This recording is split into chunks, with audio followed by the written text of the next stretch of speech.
Baik, selamat malam teman-teman. Terima kasih sudah hadir di room. Saya Dimas Yudho Pratomo. Saya akan membawakan materi digital marketing em, di sesi 5 days free class. Sebelumnya mungkin sebagai perkenalan, saya saat ini bekerja di Valburi Asia Future sebagai digital marketing manager. Kemudian pengalaman saya di digital marketing sebenarnya cukup lama ya, cukup panjang sejak saya termulai di digital marketing itu kurang lebih 2010. Waktu itu masih online marketing sebutannya, malah belum ada title digital marketing. Saya ingat waktu itu mungkin sekitar 2000 Hmm, 2012, 2013 setelah itu baru mulai ada digital marketing, kemudian makin ramai di 2015 itu title digital marketing mulai banyak di Indonesia. Nah, apa sih yang bidang-bidang yang sudah saya kerjakan di digital marketing? Jadi untuk pengantar ya, digital marketing ini eh, sangat luas karena cakupannya sebenarnya bisa terkait dengan kalau kita mau bicara tentang SEO, kemudian mau bicara tentang paid channel. Paid channel itu beriklan di platform Google, platform Meta, kemudian saat ini yang baru ada TikTok, kemudian ada Twitter, kemudian nanti juga ada programmatic. Kita bekerja sama dengan display network atau ad networks, itu seperti itu juga bisa. Kemudian di dalam digital marketing itu sendiri sebenarnya ada juga email marketing, itu juga salah satu yang cukup lama sudah dijalankan lama sekali itu email marketing. Kemudian sosial media termasuk tidak hanya yang paid tetapi yang organik. Tapi dalam pembagiannya kita membagi biasanya menjadi dua, yaitu organik dan paid. Nah, sebelum saya memulai sesi kelas di hari kedua, boleh diketik atau boleh open mic, mungkin ada yang sudah mengikuti di hari pertama kemarin. Apa aja yang kira-kira sudah diberikan oleh mentor sebelumnya? Ada yang respon?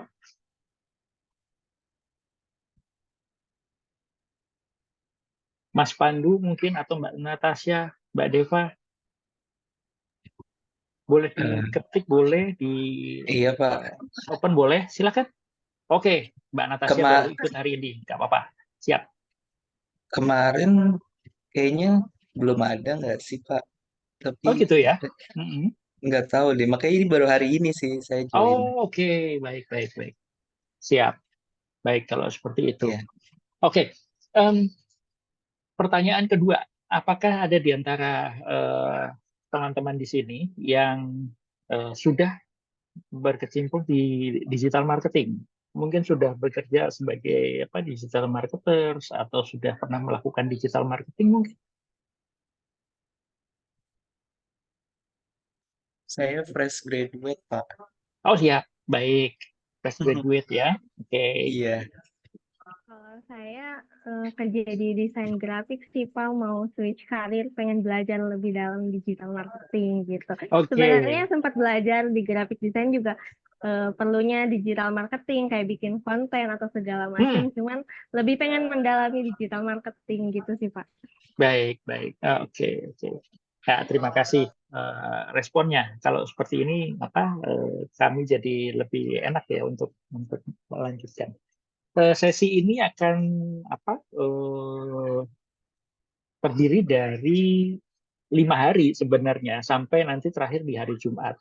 Tapi karena Mas Pandu dan Mbak Tangtasya sebelumnya ternyata belum ada ini ya apa namanya? Oke, belum, sepertinya ini hari pertamanya Mbak Mas Pandu dan Mbak Natasha ya. Mbak Deva terima kasih. Wah ini sudah di agency dan mengambil peran di KOL. Oke. Wah, seru nih.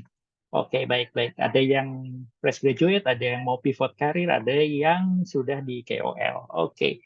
Saya em, harus ikut panduan dari teman-teman EduWork untuk membawakan materi yang sudah disiapkan. Tetapi nanti di akhir sesi saya kami membuka kesempatan untuk tanyakan aja apa yang kurang jelas atau mungkin bisa memanfaatkan sesi ini sebagai sesi diskusi ya. Jadi saya tidak ingin jadi satu arah saja. Memang ini ada panduan untuk materi-materinya, guideline-nya, tetapi sifatnya kita diskusi aja supaya jauh lebih kaya nanti. Oke, saya lanjutkan dulu digital marketing. Jadi intinya dari digital marketing, kalau dari saya adalah proses marketing, tetap proses marketing yaitu memasarkan produk atau jasa atau brand ya. Tetapi secara khusus digital marketing itu dijalankan melalui channel digital, melalui internet. Intinya itu aja. Jadi, tetapi kekhususannya dari digital itu apa? Nah, digital itu adalah selain kita mendeliver konten kita melalui internet, gitu ya, media internet. Yang menarik adalah semua di digital marketing ini semua effortnya adalah terukur. Nah, ini yang paling seru nih sebenarnya. Jadi kalau teman-teman akan bekerja di digital marketing, mau tidak mau pasti akan berhadapan dengan angka-angka, walaupun nggak sengeri itu angka-angkanya, ya paling nggak angka, kemudian statistik sederhana itu akan terpakai sekali. Nggak usah khawatir, saya juga tidak ada background ilmu-ilmu matematik, karena saya backgroundnya juga malah dari desain sebenarnya. Saya kuliah di arsitektur, kemudian pivot juga ke digital marketing di awal-awal saya bekerja. Begitu ceritanya. Oke, nah ini tadi. Oke, kita bicara tentang benefitnya ya, benefit dari digital marketing. Apa sih keunggulan dari menggunakan digital marketing di dalam sebuah perusahaan? Kalau kita kenal mungkin ada above the line, kemudian below the line, kemudian ada online mungkin. Nah, ini online nih yang digital marketing ini. Yang pertama, menjangkau pasar secara online. Ya, sekarang kalau kita tahu di Indonesia mungkin dengan 270 juta jiwa penduduk gitu ya. Kalau saya nggak salah ingat, mungkin kita penetrasi kita sudah di angka 100, mungkin sudah mendekati 80-90-an persen. Jadi sudah benar-benar mengacar karena itu media online ini menjadi sangat potensial, ditambah lagi dengan kemampuan yang kedua tadi nanti ya, yaitu kita menggunakan platform digital ini dengan mudah kita bisa menentukan atau menyesuaikan target marketnya. Jadi, target market yang dimaksud ini apa sih? Misalkan untuk yang sederhana saja, misalnya segmentasi kita. Misalnya kita berjualan baju anak, misalkan. Siapa sih segmentasi market kita? Mungkin bukan bukan anaknya ya, tetapi kita akan menyasar pada orang tua baru gitu, orang tua muda. Nah, terus kita bisa tentukan juga misalkan umurnya mulai dari berapa nih sekarang kalau misalkan orang tua muda. Ya, katakanlah 28 sampai 35 atau 40. Nah, umur ini bisa ditentukan. Kemudian bagaimana kita mencapai mereka? Mereka ini ada di mana? Misalkan sesuai dengan produknya. Katakanlah kita punya outlet di Jakarta, misalkan atau Jabodetabek, maka kita bisa tentukan mau di Jakarta, bisa diperuncing lagi, misalkan di wilayah-wilayah tertentu, bahkan sekarang bisa pakai menggunakan radius geolokasinya, misalkan 1 kilometer yang berada di situ kita papar iklan, itu sangat memungkinkan. Kondisi seperti itu memungkinkan. Jadi kalau misalkan kita beriklan di media konvensional seperti misalkan televisi, misalkan ya seperti itu, maka untuk lokasi ini akan sulit karena tentunya menyebar dengan sangat luas, kecuali mungkin spesifik ke TV lokal, tapi itu pun nanti siapa yang nonton, misalkan gitu, ada nggak, rate-nya seperti apa. Nah, gitu. Yang kedua, yang ketiga, ini menempatkan posisi strategis dalam persaingan bisnis. Nah, strategisnya di mana? Ya, karena hampir semua saat ini sudah terkoneksi dengan internet, kehidupan kita juga sedikit banyak tergantung dengan internet. Bahkan sesi malam ini merupakan salah satu contoh ya, contoh konkret kalau kita itu udah mungkin pengguna internet yang kalau teman-teman ini mungkin pengguna internet yang dari native ya, begitu lahir internetnya sudah ada gitu ya. Kalau saya masih generasi peralihan ya, jadi belum, dari mulai di Indonesia belum ada internet sampai early internet muncul, bahkan sampai sekarang udah apa lagi nih sekarang trennya di internet, mungkin AI kurang lebih seperti itu ya, yang luar biasa sekali perkembangannya. Nah, siapa yang tidak menempatkan diri ke dalam channel ini, ya kan? Ini pasti akan ketinggalan, gitu. Karena apa? Pengguna-pengguna barunya itu semuanya aktif di internet. Nah, ini yang perlu menjadi pertimbangan. Betul, memang orang-orang tua masih akan lebih suka mungkin ya ke belanja secara offline. Tapi kalau yang muda-muda dan mereka yang saat ini masih muda-muda, misalkan yang masih mungkin kita kita bayangkan, belum ada daya belinya, misalkan masih 18 tahun atau ke bawah, suatu ketika mereka akan masuk ke usia-usia produktif, usia-usia yang punya kekuatan ekonomi, dan di situ siapa yang kuat menancap di kepala mereka, brand apa yang ada di internet. Gitu. Kalau tidak ada di internet, nah, agak susah saat ini. Yang berikutnya, meningkatkan profit dari bisnis yang dijalankan. Nah, kalau ini sebenarnya sudah otomatis karena ya benar-benar bisa di tracking ya performance-nya, kemudian kita bisa tentukan channel-channel apa yang paling efektif, kemudian kita bisa tentukan channel yang kurang efektif, dan tidak usah buang-buang buang-buang sumber daya di sana, seperti itu. Kemudian yang berikutnya, mudah dalam melakukan evaluasi. Ini sudah jelas, sudah clear. Kita nanti akan bicara tentang matriks-matriks di ujung sesi, mungkin hari ke-4 atau hari ke-5. Jadi misalkan kita beriklan, kalau misalkan dulu pakai baliho, kita nggak tahu sih sebenarnya, tidak bisa diketahui secara langsung, kecuali ada yang nongkrong di situ, kemudian melihat berapa orang yang lewat di jalan A, misalkan gitu ya.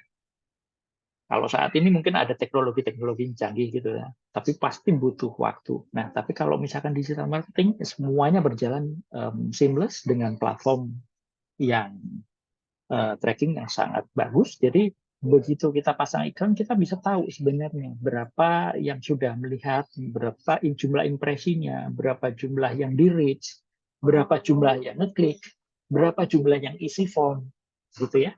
Kemudian berapa kalau ada menjadi pembelian atau menjadi klien, berapa jumlah transaksinya, berapa nilai transaksinya, berapa kali dia bertransaksi, itu bisa dilakukan. Itu salah satu keunggulannya. Nah, yang berikutnya yang tadi, selain menempatkan posisi strategis dalam persaingan bisnis, ini membuat bisnis terlihat profesional dan kekinian. Saya pikir ini nggak bisa ditolak lagi ya. Oke, saya tadi sempat menjelaskan mengenai organik dan paid channel. Nah, sebelum sampai ke sana, saya ingin memperkenalkan dulu dari sisi strategi marketingnya. Kita akan kenal yang dua hal yang disebut sebagai inbound marketing dan outbound marketing. Oke, jadi mudahnya apa? Tidak terlalu sulit sebenarnya untuk memisahkan inbound dan outbound ini. Inbound adalah mengacu kepada keaktifan calon klien dalam mencari produk atau informasi atau jasa yang mereka butuhkan. Jadi ini adalah tipe trafficnya. Kalau inbound itu yang aktif kliennya, tetapi atau usernya, tetapi kalau outbound yang aktif adalah kitanya. Tetapi kita seolah-olah mengintrusi gitu ya, mengganggu mereka. Mereka lagi enak-enak misalkan ngopi sambil browsing-browsing timeline di IG gitu, tiba-tiba kita muncul. Nah, seperti itu. Itu outbound. Atau kita mereka usernya sedang baca berita di mana, misalnya di Detik, misalkan tiba-tiba kita muncul di sana. Atau bahkan usernya sedang yang mengganggu sekali akhir-akhir mungkin gini, usernya sedang sedang sengaja untuk membersihkan cache di handphonenya gitu ya, membersihkan residu-residu di handphonenya, atau dalam ini lain sedang melakukan cleaning di handphonenya gitu ya, dengan tools cleaner gitu ya, tiba-tiba muncul dari tools itu ada inventory iklannya, kita di intercept dengan satu layar yang berupa iklan. Nah, kondisinya seperti itu. Jadi digital marketing saat ini tidak hanya di website, tetapi juga di aplikasi, kemudian nanti apalagi itu semua yang basisnya internet, yang terhubung lewat internet, itu bisa jadi marketing channel kita. Gitu. Oke.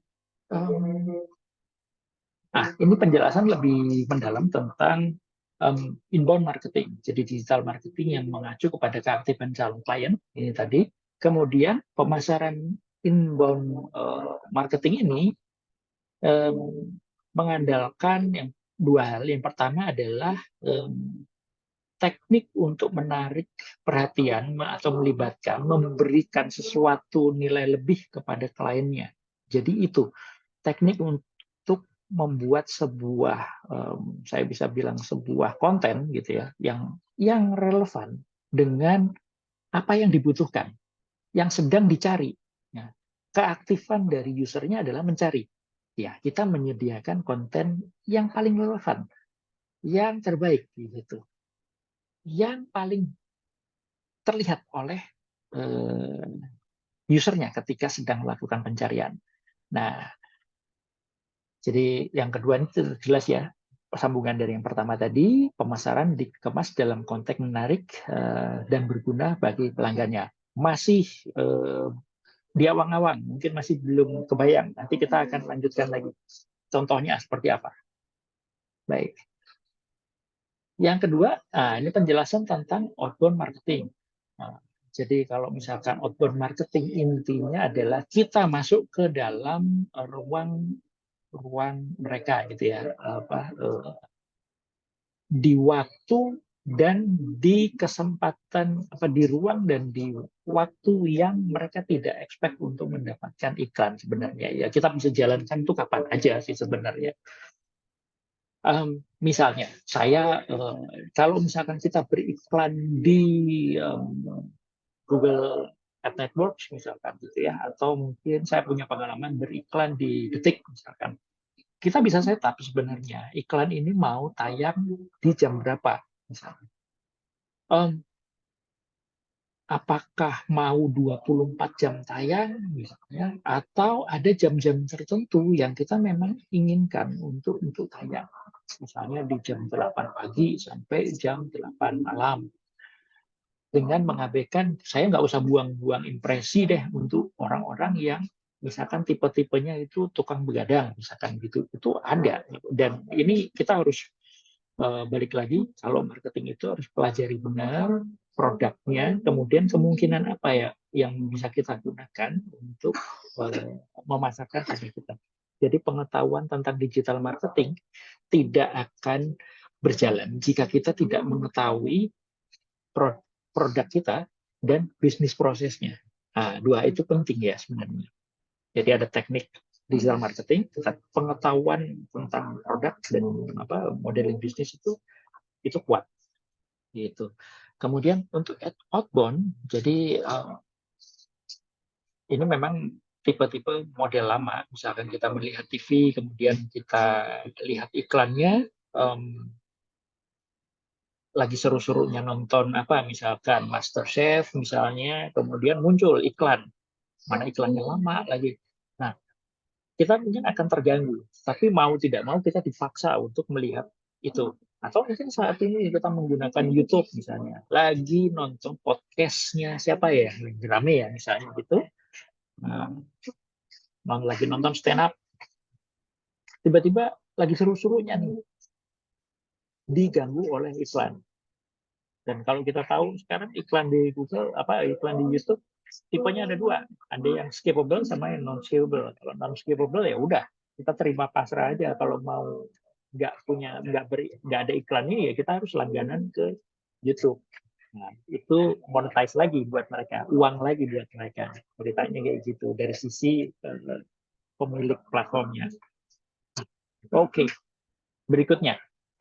Kita akan sedikit menyinggung tentang peluang dan risiko digital marketing. Jadi untuk peluang digital marketing yang saya agak cepat ya, dan mohon maaf kalau misalkan memang agak ada backsound ya. Yang pertama, memberikan hasil dalam waktu yang singkat. Ini memungkinkan. Mengapa seperti itu? Memberikan hasil dalam waktu yang singkat. Sebagai contoh, kalau kita punya account misalkan Instagram, kemudian ibu kita punya produk misalkan kue kering misalkan. Nah, begitu kita bisa punya image dan caption yang siap gitu ya, dengan akun kita aja kita langsung bisa jalankan itu. Jadi kita tinggal buat akun ads, kemudian kita langsung bisa pasarkan gitu. Berbeda kalau misalnya kita beriklan, saya akan memberikan ilustrasinya agak ekstrim ya, karena misalkan kita beriklan di misalkan media misalnya, kalau TV kan nggak mungkin ya karena mahal sekali mungkin saat ini. Kalau misalkan kita mau beriklan masih ada yang dengar radio misalnya, oke. Kalau seperti itu kan kita harus kontak dulu, melakukan kontak dulu, membuka kontak dengan publishernya, kemudian kita pitching dulu berapa harganya, kita kemudian pakai segala macam perjanjian, deposit, kemudian baru iklannya belum tentu jalan. Kita harus kasih briefing dulu. Nah, kalau seperti itu melibatkan banyak orang. Nah, kalau digital marketing biasanya yang terlibat hanya ya user kita dan platformnya. Yang dibutuhkan oleh platformnya untuk beriklan itu ikutin langsung bisa tayang. Gitu. Seolah-olah mudah dalam prakteknya, walaupun hari-hari ini sebenarnya nggak sesimpel itu juga, karena ada banyak policy ya, aturan-aturan, misalnya nggak boleh beriklan tentang hal-hal yang dilarang oleh platformnya. Kebetulan saya di jasa financial service, jasa keuangan. Nah, ini kalau berurusan dengan Google, kemudian berurusan dengan TikTok, dan berurusan dengan Twitter hari-hari ini sangat-sangat lumayan ribet ya, karena harus comply gitu ya, harus mengikuti standar mereka, apa yang tidak boleh dan apa yang boleh. Misalnya menjanjikan hal-hal yang terlalu bombastis gitu ya, menyinggung tentang judi, yang model-model seperti itu nggak boleh.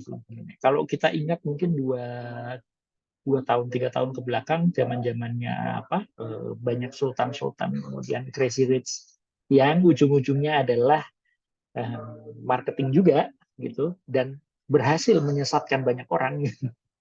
Nah itu apa banyak dihindari oleh platform iklan sekarang.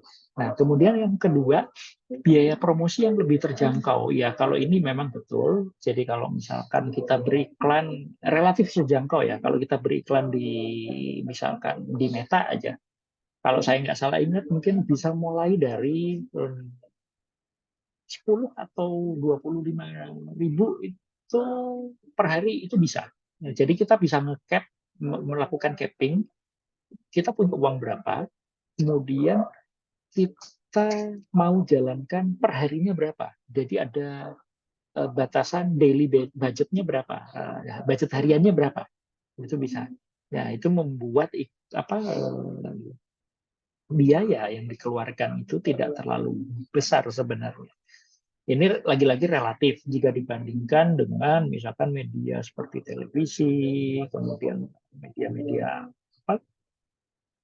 luar ruangan lain. Tapi lagi-lagi di dalam digital marketing pun itu bisa dijalankan mulai dari kelas personal, UMKM, sampai corporate yang besar sekali. Jadi kalau misalkan kita bicara sudah dengan skala corporate yang besar, itu mungkin 1 bulan bisa sekian M keluar sendiri gitu ya untuk biaya iklan mereka di digital, dan itu baru iklan di channel digitalnya, belum yang di below the line dan above the line.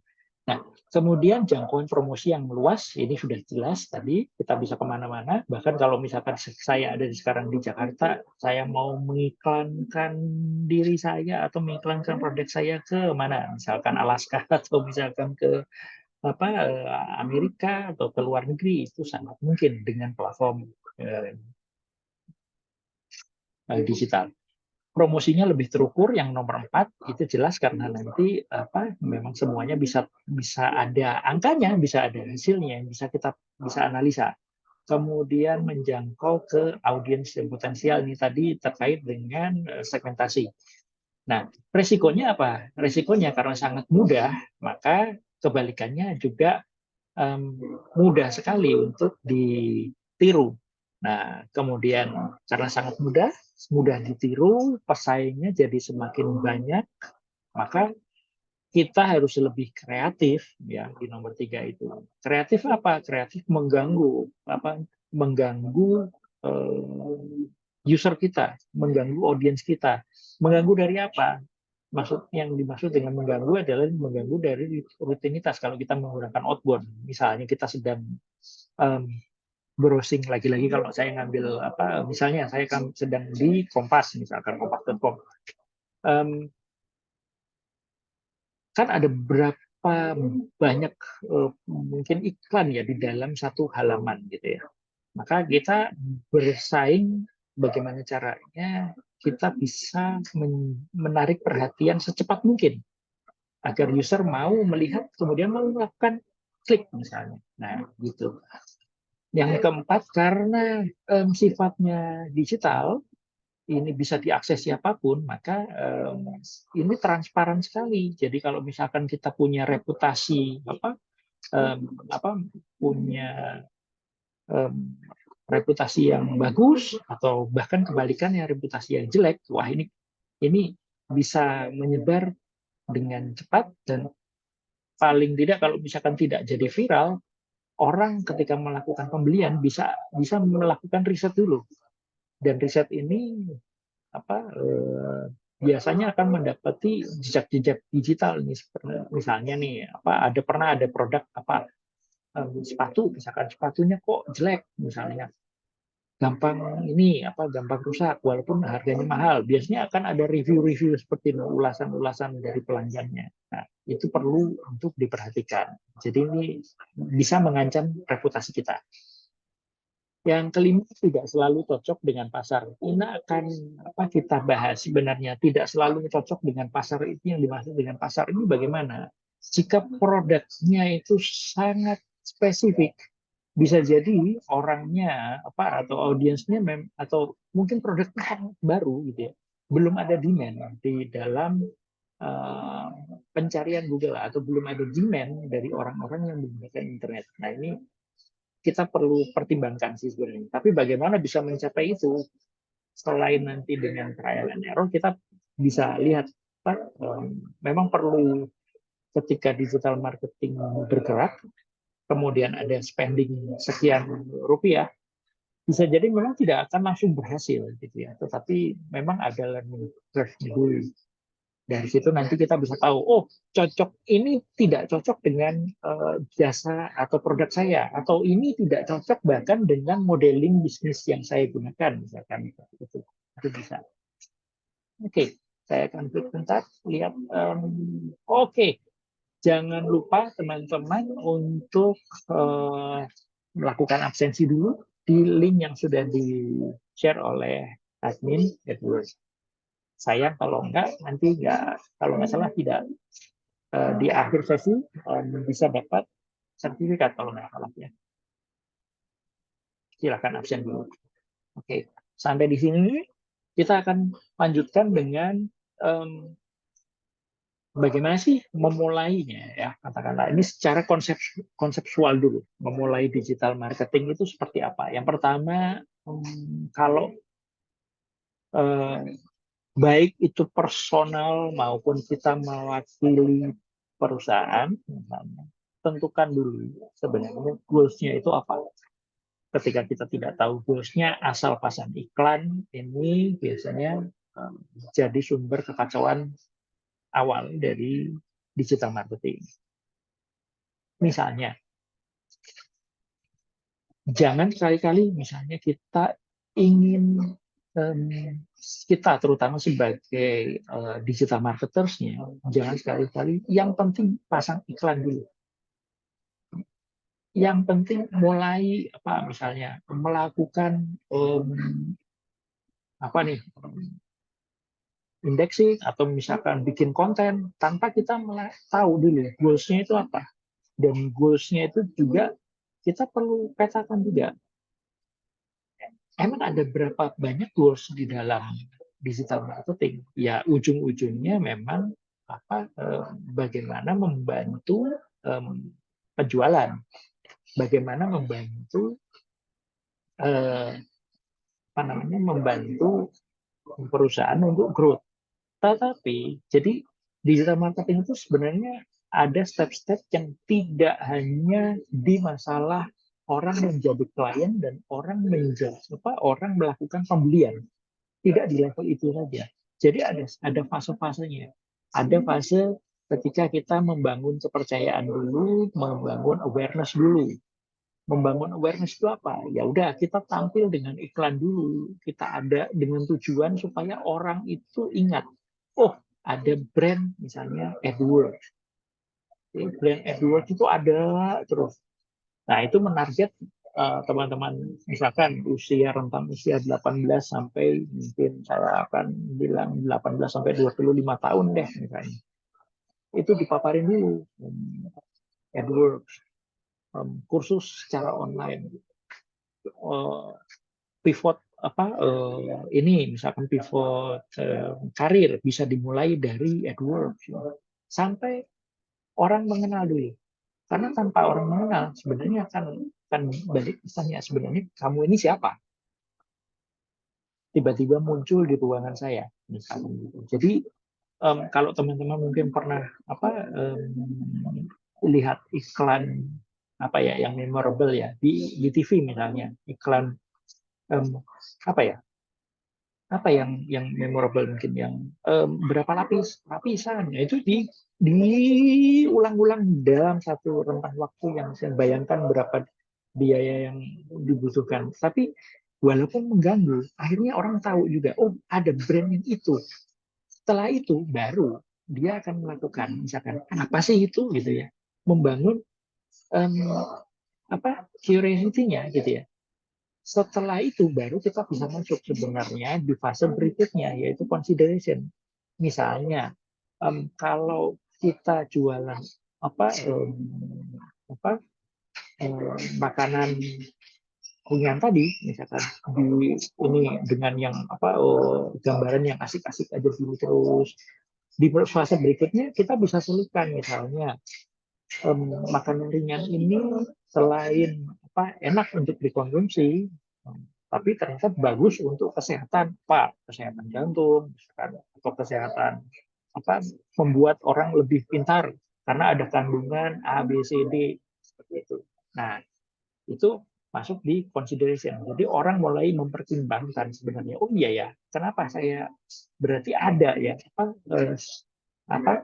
produk yang menawarkan seperti ini.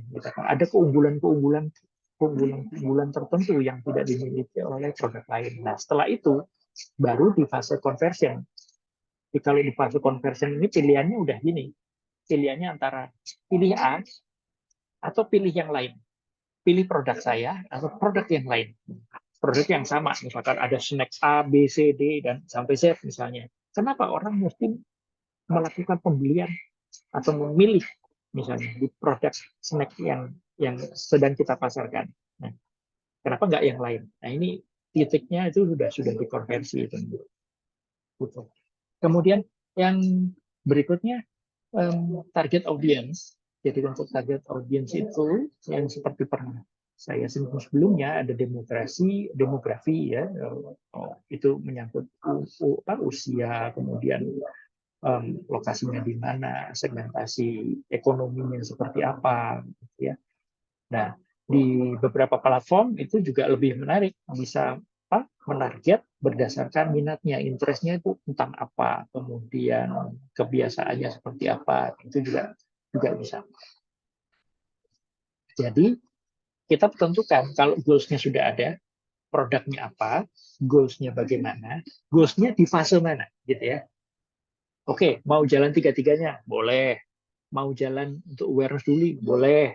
Bahkan saya pernah menjalankan, udah nggak usah awareness, nggak usah consideration, maunya saya, atau bukan nggak usah consideration, maunya saya langsung jalan di consideration dan conversion.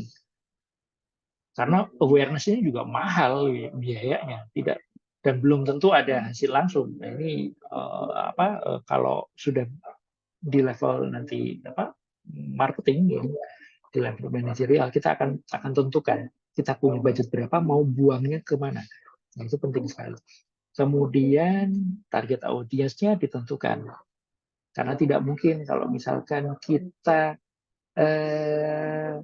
bukan tidak mungkin, tapi tidak bijaksana kalau misalnya AdWorks itu menarget ya usia-usia misalnya 45 sampai 50. Kenapa?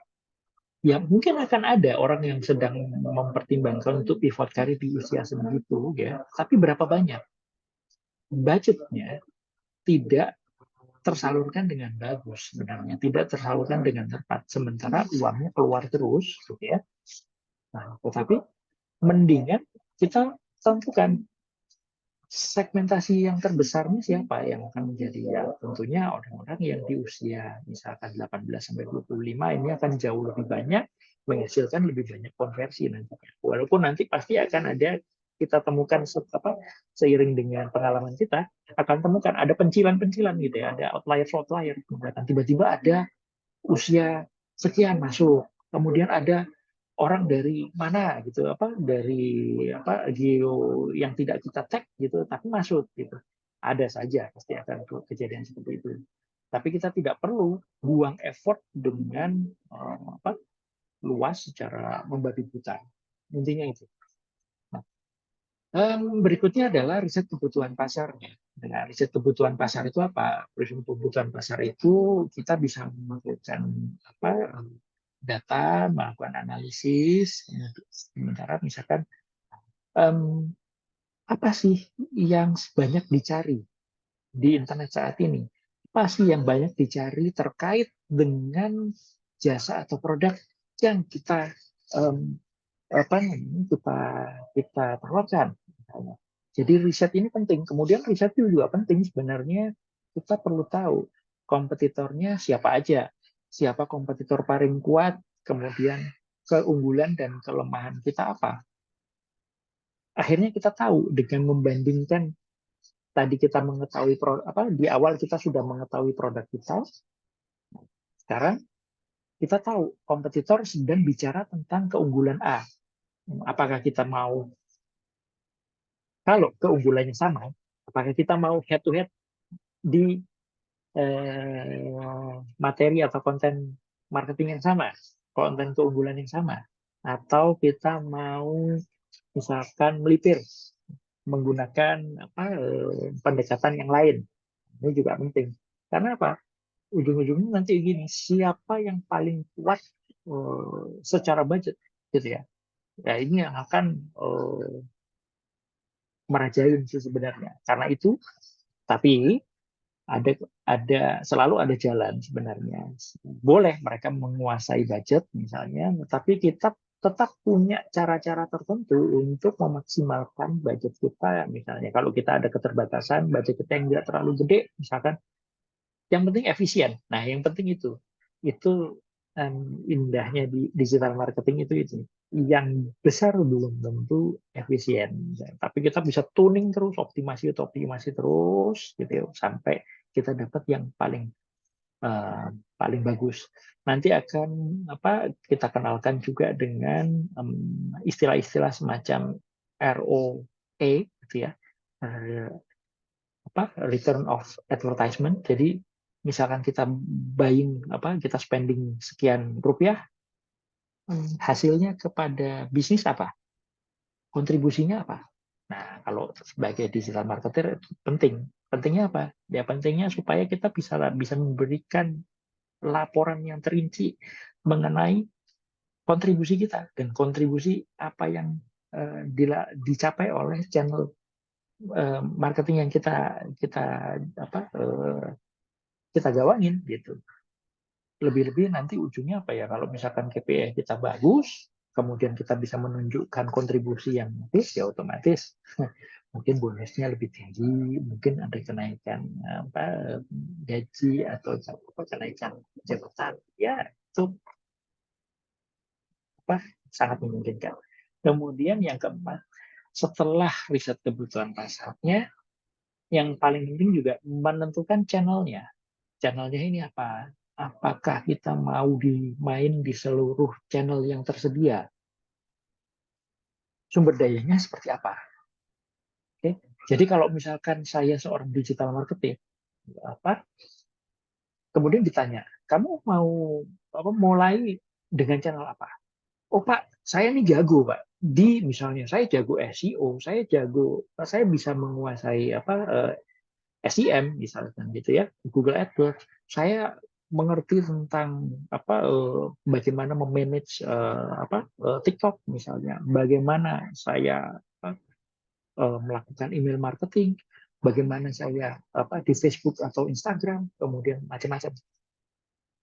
Pertanyaannya, orangnya kan satu, gitu ya. Kalau dijalankan serentak, uangnya juga keluar banyak, orangnya tidak mencukupi, gitu.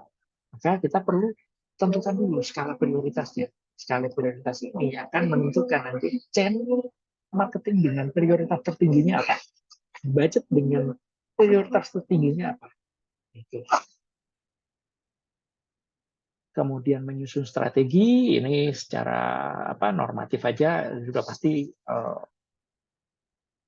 mudah dipahami mau jalannya seperti apa. Kemudian yang keenam, checklist digital marketing itu saya ingin menjelaskan begini. Checklist digital marketing itu begini.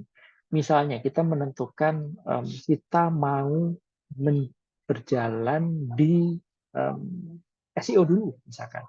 Oke.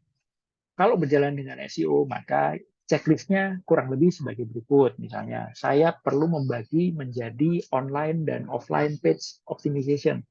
Kalau di dalam online, yang online off-page, yang off-page dulu deh, yang off-page optimization, maka saya butuh backlink dari sekian ratus website. Saya butuh budget berapa. Kemudian saya butuh terindeks di Google, maka saya perlu untuk melakukan indexing secara berkala, kurang lebih seperti itu ya, untuk melakukan pengecekan secara berkala. Untuk yang on page-nya bagaimana? Yang on page-nya misalnya saya punya website, saya akan melakukan semacam audit, ya itu sebagai checklist pertama, kemudian kekurangannya, terus traffic-nya bagaimana? Jangan lupa memasukkan Google Analytics ke dalam website kita supaya bisa dimonitor, kemudian memasukkan subscribe di Google Search Console. Nah, ini apa-apa to-do-nya, kemudian misalnya saya perlu berlangganan, misalnya kalau misalnya SimilarWeb, misalkan Ahref, kemudian macam-macam tools yang lain untuk menunjang saya bisa memonitor SEO dan melakukan SEO dengan lebih bagus. Itu checklistnya. Sama untuk sosial media pasti ada tools-toolsnya juga, pasti ada step-step yang harus dilakukan, misalkan kontennya bagaimana, konten kalendernya seperti apa, konten pillars-nya seperti apa, dan lain-lain. Nah, yang ketujuh adalah matrix dan melakukan analisanya. Jadi kalau semuanya nanti sudah di-tracking, kita nanti bisa melihat sebenarnya seberapa berhasilnya digital marketing yang kita lakukan.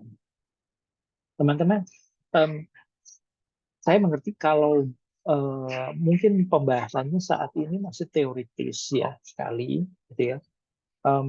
Memang di hari pertama biasanya kan seperti itu, tapi saya akan usahakan kita masuk ke dalam semacam contoh-contoh dan praktek-praktek di hari berikutnya. Tetapi saya akan buka kesempatan dulu kalau misalkan ada pertanyaan mengenai apa yang sudah dibahas, atau mungkin tidak terlepas tidak hanya sampai di sana. Misalkan mau tanya yang out of topic selama masih digital marketing juga nggak apa-apa. Silakan kesempatannya. Q&A-nya silakan. Nah, mungkin ada yang mau berdiskusi misalnya. Saya coba lihat dulu saat ini ada siapa aja. Oke, Mbak Anissa, kemudian Mbak Deva, Mbak Natasha, Mas Pandu, ada yang perlu ditanyakan atau mungkin mau kritik, Mas, suaranya nggak kedengeran atau suaranya terlalu cepat, misalkan penjelasannya.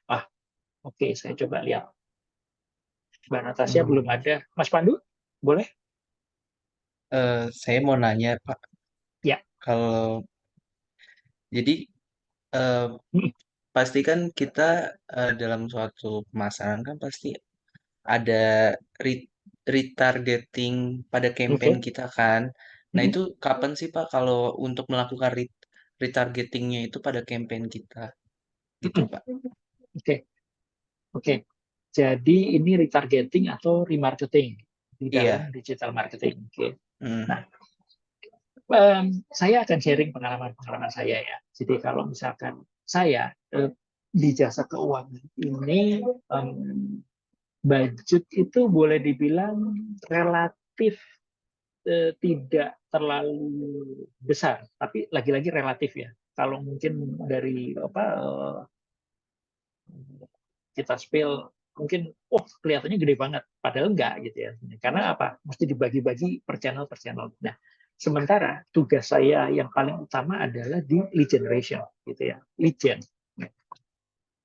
Dulu mungkin 5 tahun ke belakang saya nggak pernah, bahkan agak-agak anti sebenarnya dengan remarketing. Kenapa? Karena buat saya itu termasuk yang mahal gitu. Tetapi makin ke sini sebenarnya ketika kita berhasil melakukan optimasi di semua aset kita, kemudian melakukan optimasi di budgeting kita, budgetnya ada juga gitu ya. Nah, saatnya untuk melakukan remarketing. Jadi begini ceritanya, kenapa sih kita harus melakukan remarketing dulu? Remarketing ini adalah orang yang sudah pernah engage dengan kita sebelumnya, entah itu di apps, entah itu di website, entah itu di aset lagi, landing page kita misalkan gitu ya, atau di sosial media kita mau approach lagi. Nah, konsep remarketing itu seperti itu. Tetapi di fase apa? Kalau saya sekarang itu ada 2 fase yang sedang kami jalankan untuk remarketing. Yang pertama, remarketing untuk akuisisi klien dulu. Jadi begini, kalau ada orang sudah melakukan misalkan download di aplikasi saya, kemudian sudah coba-coba sampai ke demo, sudah mencoba fitur-fiturnya, tapi kok nggak goal-goal ya? Kok nggak kok nggak deposit, kok nggak jadi klien ya. Nah, maka orang-orang inilah yang saya akan lakukan remarketing. Nah, remarketing itu intinya adalah audiensnya ada dulu, berbeda dengan lead generation atau awareness. Audiensnya nggak ada, tapi kita reach dulu sebanyak-banyaknya.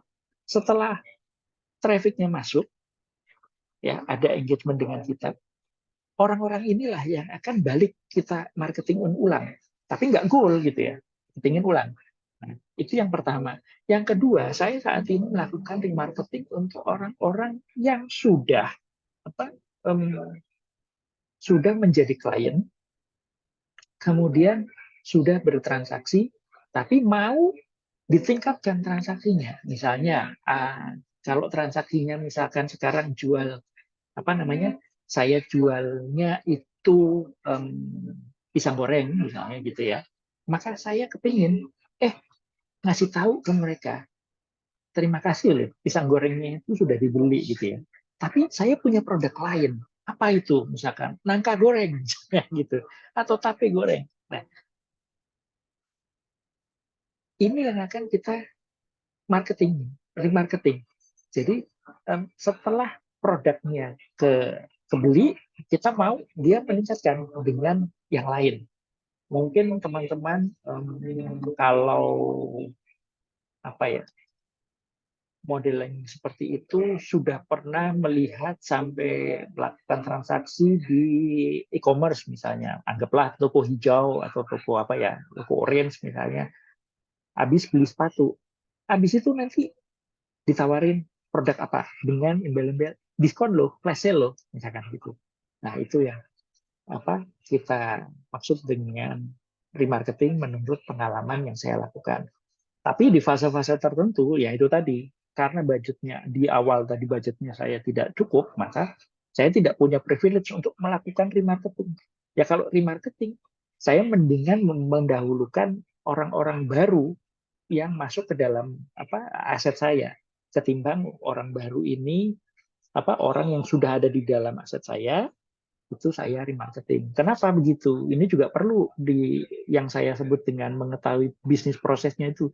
Karena sebenarnya ada proses marketing, ada proses di dalam internal kami yang melibatkan itu sales gitu. Jadi saya lead generation untuk kita lempar ke sales.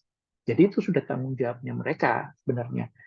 Saya harus memberikan lead sebanyak-banyaknya untuk para sales ini yang berkualitas, meningkatkan kualitas lead-nya, kemudian biar mereka yang melakukan approach.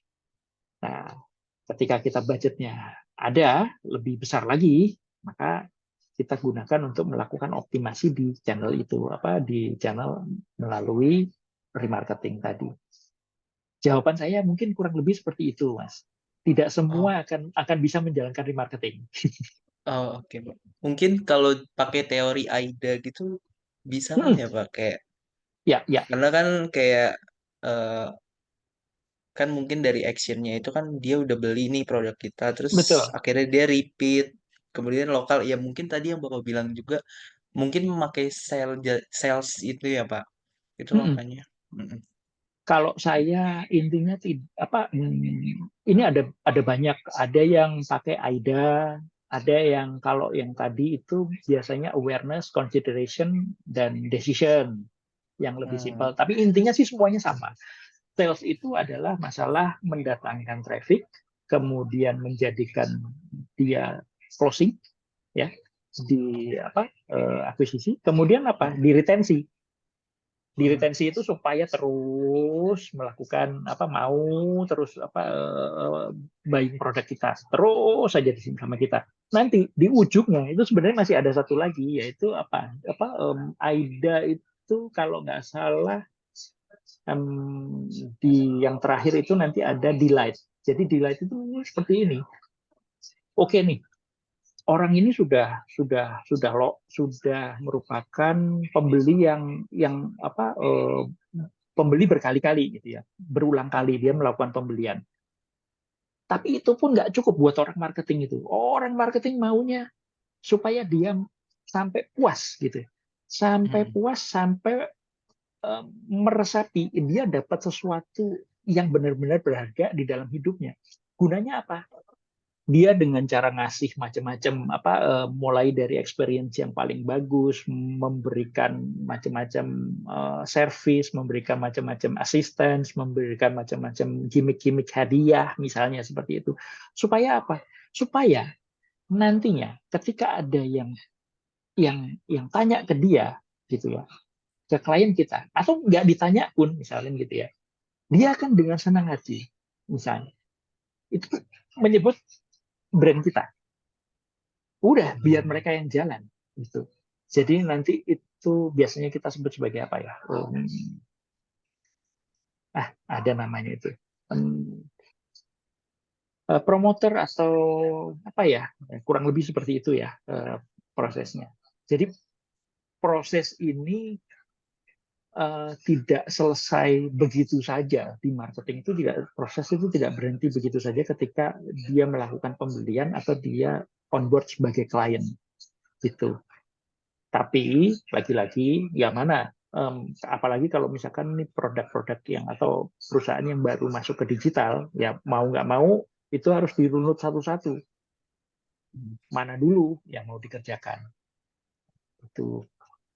Gimana Mas Pandu? Ada pengalaman dengan remarketing sebelumnya atau sudah dihadapin dengan Iya, Pak. remarketing? Menarik sekali. Iya, waktu itu kan saya kan sempet kayak adain webinar gitu kan di kampus. Mm-mm. Cuma targetnya itu masih kurang, Pak, dari webinar itu. Terus Mm-mm. akhirnya kita kayak apa bikin promosi kayak kan karena webinar itu berbayar ya, Pak. Mm-mm. Jadi Iya. eh, kayak target kita tuh audiensnya itu minimal kalau bisa 500 gitu kan. Tapi Oh, susah banget gitu. Akhirnya kita waktu itu kayak muter otak terus ya jadinya ujung-ujungnya sih pakai uang kas kita gitu karena sempet defisit gitu juga terus orangnya targetnya dikit juga gitu Pak. ini orang umum ya, Gitu. Mas. Apa? Iya Orang orang umum. audiensnya ini umum. Oke. Mm-mm. Oke. Dan sempat jalan dengan channel apa waktu itu? Waktu itu channel apa sih? Google Ya. atau apa Meta, Facebook, Instagram, Oh, Meta sih mungkin. Pak, lebih ke Oh, Meta. Meta ya. Heeh. Oke. Ya, memang pilihannya tepat sih kalau Meta lebih mudah dan lebih apa ya? Komplikasinya apa? Kesulitan teknisnya saya pikir sih lebih rendah sih ya kalau Meta. Tapi ya itu Iya. tadi apa? Ini bayangkan nih Mas, kalau misalkan itu adalah pengalaman di kampus, di Mm-mm. kehidupan nyata gitu ya, di kehidupan nyata itu saya juga menjalankan ads untuk webinar loh. Jadi Mm-mm. ini apa, relate aja yang namanya marketing, nggak mau di kampus kayak mau apa sudah profesional kayak ya marketing gitu ya. Proses Iya. marketing dan mendatangkan 500 orang itu ya menurut hemat saya sih itu luar biasa sih kalau bisa itu ya 500, dan mau pakai channel apa tuh 500 misalnya nih, mungkin Zoom Iya. gitu ya. Kalau Iya. nggak salah Zoom akan penuh tuh kalau nggak salah, mungkin segitu ya. Mm-mm. Luar biasa itu Mas, pasti effortnya. Iya, Pak. Betul. Ada lagi mungkin dari yang lain, Mbak Anissa, Deva, Natasha, yang mau pivot dari apa graphic design misalnya, nggak mau nanya, Pak, kira-kira ilmu di digital apa di desain grafis bakalan kepake nggak?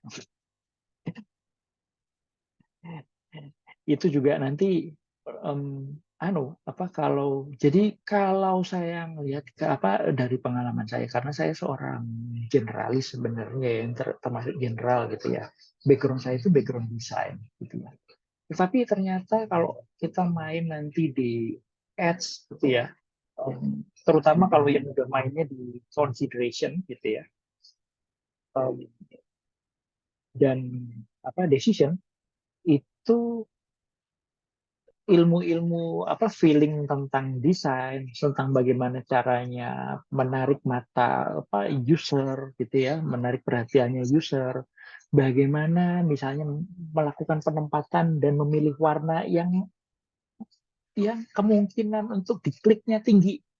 Nah, ini nanti akan sangat dipakai dasar-dasarnya seperti itu. Bagaimana memilih kontras yang tinggi, bagaimana menentukan positioning atau warna iklan kita di antara platform yang kita gunakan. Misalnya kita iklan di mana, warnanya gelap nih websitenya. Nah, masa kita ikutan gelap kan gitu. Jadi nggak kelihatan semua. Gitu. Karena rentang perhatian orang itu di digital mungkin makin lama makin pendek ya. Kalau misalkan jadi saat ini dua 2-3 detik pertama itu sudah sangat menentukan. Bahkan kalau sekarang kita sekarang itu iklan-iklan kita itu jalan dengan video, format video. Nah, ini di 3 sampai 5 detik awal itu sudah merupakan waktu kritisnya. Ini orang bakalan iklan kita bakalan berhasil untuk menarik orang atau enggak gitu.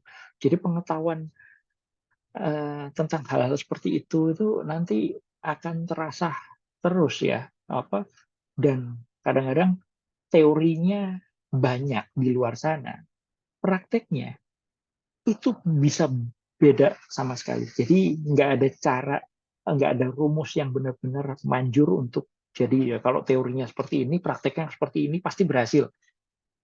Saya nggak bisa seperti itu. Ini mesti pintar-pintar tuh. Dan kalau digital marketing biasanya ini hati dan mentalnya mesti kuat. Kalau tiba-tiba udah ditanya misalnya gimana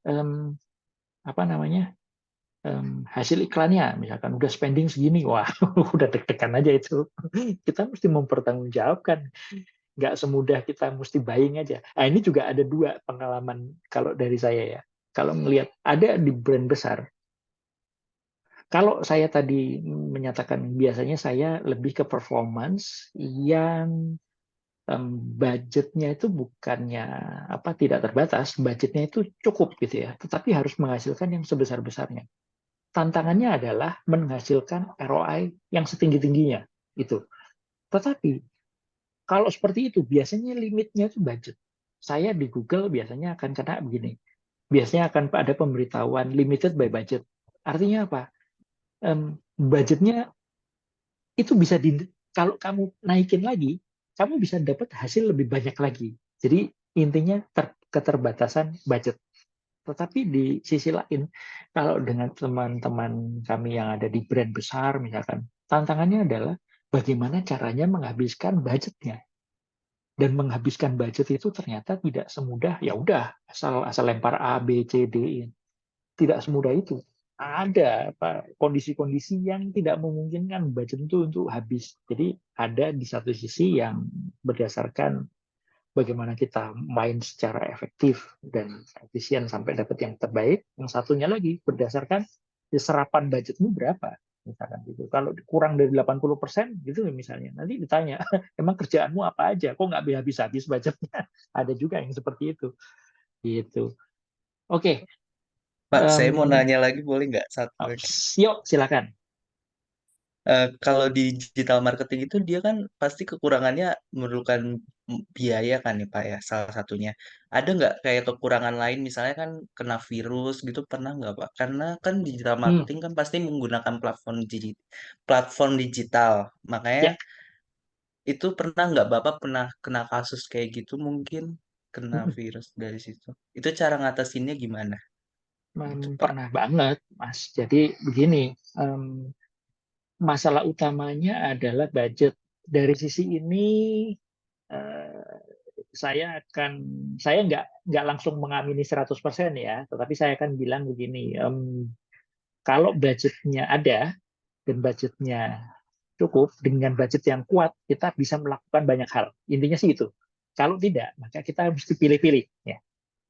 Tapi kalau misalkan hal-hal di luar budget banyak banget, misalnya saya kasih contoh, bagaimana caranya kita melakukan memastikan agar tim teknis kita misalkan atau hosting kita itu upgrade-nya itu lebih dari 99% dah, mendekati 100%. Kenapa begitu? Ini misalnya tiba-tiba di titik kritis saya sedang melakukan iklan tentang webinar, misalnya gitu ya. Webinarnya ini 3 hari lagi.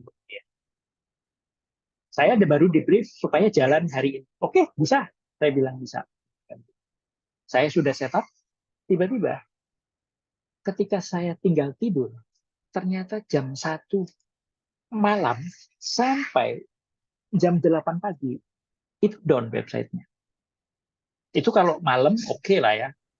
Bisa jadi nggak akan ada yang ngeklik apa segala macam. Nah kalau sudah di jam misalnya, itu sering juga siang-siang, misalkan jam 12 sampai kita udah mainnya gini. Berapa lama ini? Kok nggak jalan-jalan? Yang pertama kita mesti dikejar.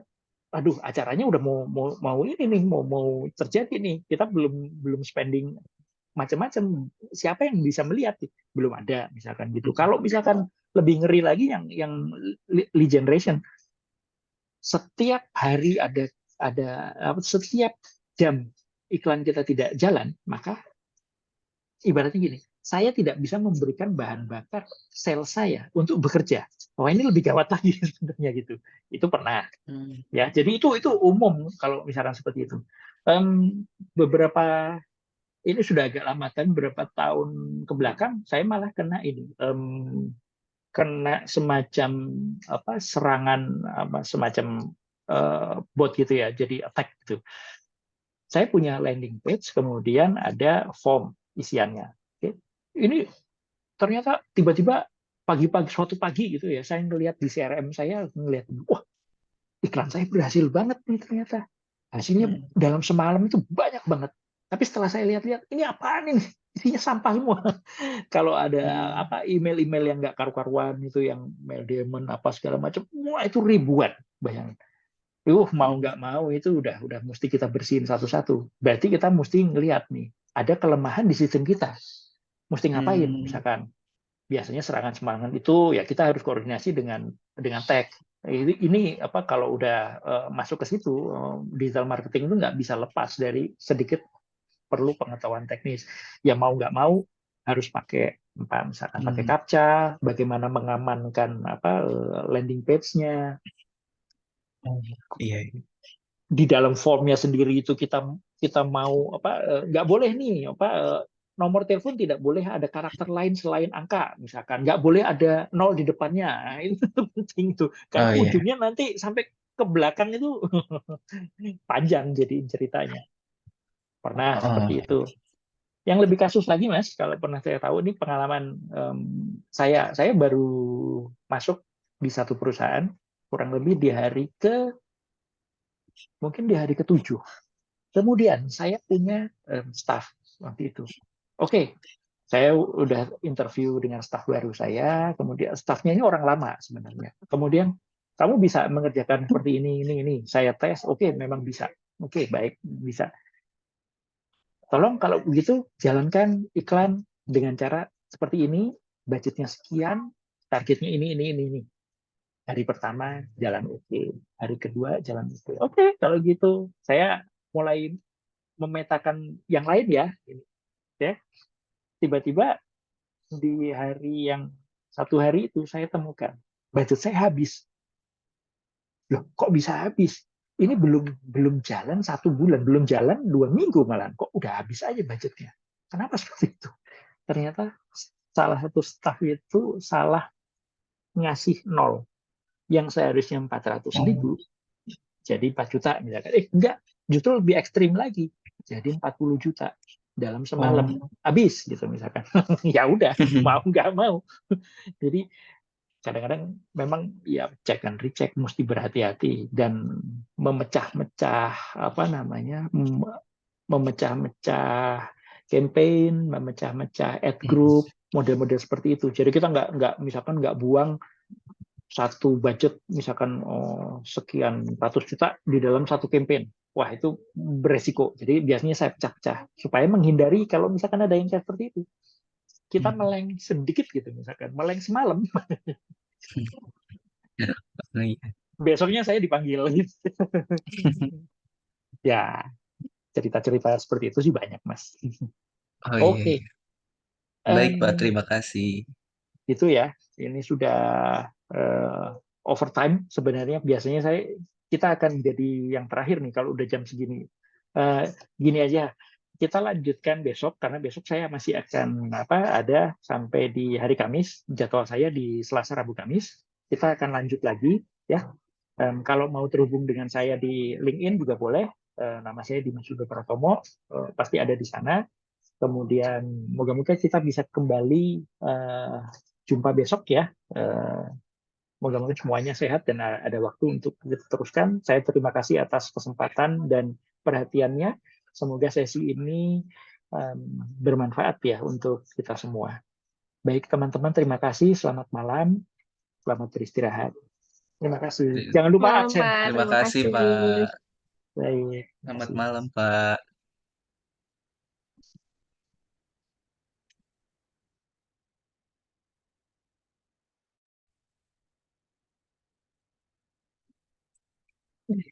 Gila.